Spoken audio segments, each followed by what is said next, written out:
Quelles sont les 4 composantes pour créer une stratégie trading ou du moins grandement améliorer celle que tu possèdes déjà? Si tu ne travailles pas ces 4 composantes-là, ta stratégie de trading est vouée à l'échec. La première de ces composantes, c'est ce que j'appelle une analyse directionnelle. Tu vas avoir besoin d'utiliser des concepts qui vont te permettre de déterminer une direction sur le prix d'un actif. Alors ça peut être tout et n'importe quoi, ça peut être les structures de marché, ça peut être des concepts plus fondamentaux. Donc l'idée c'est d'utiliser des concepts, ce que tu veux, pour t'aider à anticiper la direction du prix. Et qui dit réussir à anticiper la direction du prix avec justesse veut dire des trades qui vont beaucoup plus loin, donc qui génèrent plus de profit.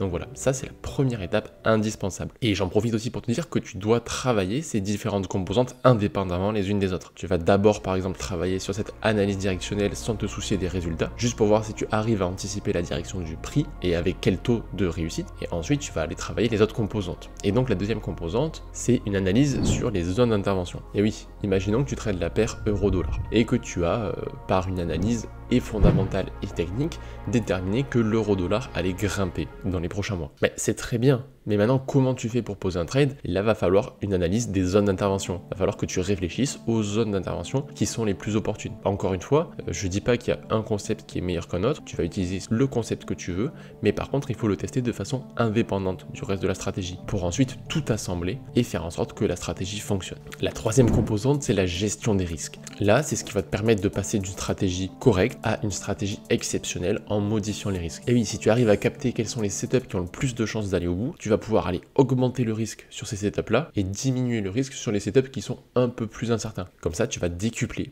les performances de ta stratégie. Tous les traders te recommandent de risquer 1% par trade sur chaque setup que tu as et c'est complètement con. Disons que tu as 2 setups que tu as testés du coup grâce à l'analyse des zones d'intervention, l'analyse directionnelle et que tu as 2 types de setups.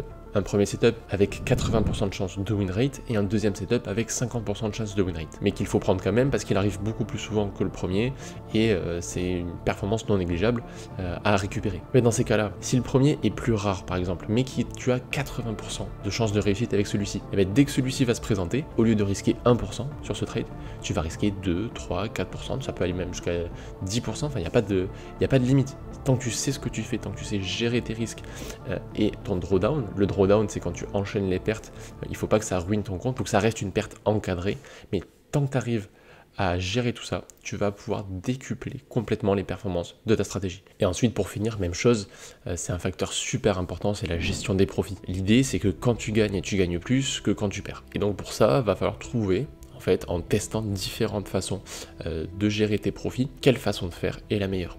Si tu prends des profits partiels, oui, tu vas avoir plus de gains, plus de win rate, mais par contre, il est fort probable que ton ROI général, il soit pas aussi bon que si tu prenais pas de profit partiel. Mais de notre côté, c'est plus simple à gérer, tu vas prendre des profits petit à petit, donc ça va te rassurer, ça va peut-être aussi te permettre de tenir tes positions plus longtemps. Et ça, c'est à toi de voir, c'est un fin équilibre à trouver, et ça, je ne peux pas te donner de conseils empiriques. Ça doit être complètement adapté à ta façon de faire. Donc voilà, travaille ces 4 concepts indépendamment les uns des autres, et tu verras que tu réussiras à créer des stratégies profitables dans n'importe quelle condition de marché. Que ce soit en scalping, en swing trading, en day trading, en ce que tu veux, tu vas pouvoir, grâce à ces 4 composantes que tu vas travailler, je me fais aucun souci pour toi, tu n'as plus besoin de regarder ces youtubeurs qui te vendent leur stratégie, crée ta propre stratégie. Donc dans les prochaines vidéos, je vais te montrer comment je crée une stratégie de A à Z. Tu vas voir, je suis en train de vous préparer quelque chose de très sympa. Je vous dis à la prochaine, ciao.